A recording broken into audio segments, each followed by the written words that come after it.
A falta duns días para que comece o inverno chega a primeira onda de frío. Os concellos e as sonegués activan os dispositivos para intentar que ninguén sufra coas baixas temperaturas. En Vilagarcía, o Concello dirixe un protocolo mediante o cal asociacións como Cáritas e Cruz Vermella poñen a disposición dos máis necesitados roupa e mantas. Cando veñen estas olas de frío, hai moita xente todavía que, por desgracia, durme na calle, en infravivendas.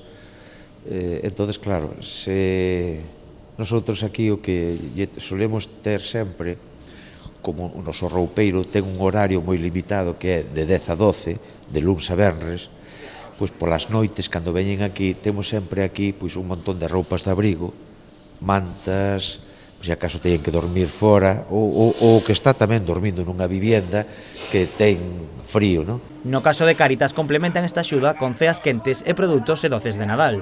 Ademais, os días de Nadal e fin de ano celebrarán unha comida para os usuarios. Sí, nosotros o que facemos son comidas, a comida de Noiteboa, que sempre temos a xentileza o obradoiro de hostelería do Salnés, que nos prepara a cena a comida de Noiteboa e a comida de fin de ano. O día 25, ademais, un grupo de voluntarios fará unha cea para todos os usuarios. Dende Cáritas reivindican a posibilidade de dispoñer dunha vivenda para intentar que ninguén durma nas rúas. Nosotros desde Cáritas pediríamos que o que nos facía falta era algunha vivenda, para ter unha vivenda para poder meter a toda esta xente que está al mellor vivindo na rúa, ter facerse cunha vivenda, non sei como, pero vamos, é unha bella reivindicación que temos, non, para a persona que nosotros chamamos de personas sin fogar, non?